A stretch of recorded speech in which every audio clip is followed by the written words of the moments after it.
were looking for and found it crowded. "Where do you want to sit?" Ethan said. Abby found her way through the blankets and towels on the sand, and they positioned themselves in a fairly secluded spot next to a boulder. They laid out their towels.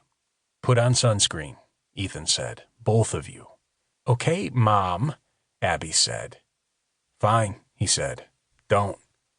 He flopped down on his chest, laying his arms above his head, and closed his eyes like he was going to sleep.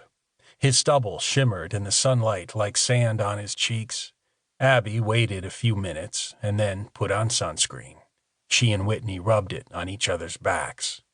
The beach was next to Coffin Rock, a 60-foot cliff standing above the water, shaped like an upright pine casket from an old western. The backside sloped down to the shore. It was a steep climb among rocks and trees, but part of the draw of this beach was for people to come and cliff jump. There were rumors about people dying when they jumped off the cliff. The water was so cold that it shocked them unconscious, or they hit the surface wrong and broke their spines. Abby didn't know if any of it was true. She'd seen plenty of people do it without incident. A group of guys, maybe high schoolers, maybe college, sat on towels nearby, drinking beer from bottles. They kept looking over at Abby and Whitney. After finishing their beers, they headed over toward Coffin Rock, scrambling up the backside and jumping off one by one, hooting with excitement as they came up out of the water. One of them made his way over to Abby and Whitney, smiling and shaking the water out of his hair. "You girls want a drink?" He gestured over toward the group, implying they had to come join the guys if they wanted one.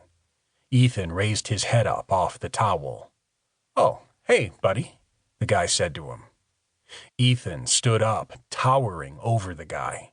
The boy was younger than Ethan, but already had a beer gut. He had shaved his facial hair into a thin beard, but the hair was patchy. "What grade are you in?" Ethan asked the kid. "I'm a freshman at UNR," he said. "So, you're what, 19? "Yeah.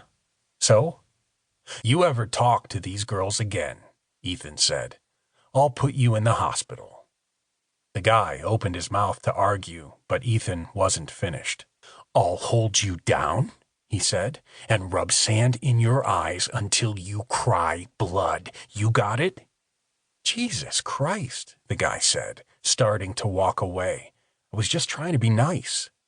He retreated to his group, and the girls could hear low mumbles as he told his friends what had been said. Abby felt a little sick to her stomach. Just the possibility of a fight had spiked her adrenaline. "Geez, Ethan," she said, "we were just talking to them." "We're not little kids," Whitney said. "You two can do better than those idiots." The boys started talking loudly, saying words like douchebag and pussy. Emboldened by their numbers, they talked about what they'd do to Ethan if he said anything else to them. "I'll be back," Ethan said. Abby thought he was going to fight the whole group of guys, and she opened her mouth to stop him. But he walked right past them without looking. He had a certain air about him. He wasn't pretending to ignore them. He simply was. The boys in the group eyed him as he walked past, but he had already forgotten about them. They were that insignificant. "God, your brother's hot," Whitney said. "Ew," Abby said. She made a gagging gesture and acted like she was vomiting. Ethan climbed slowly up the steep slope at the back of Coffin Rock. When he got to the top, he stood and looked down as if contemplating something serious. The sun glinted off the blue water below. She expected him to simply jump out like the boys had and drop feet first to the water below.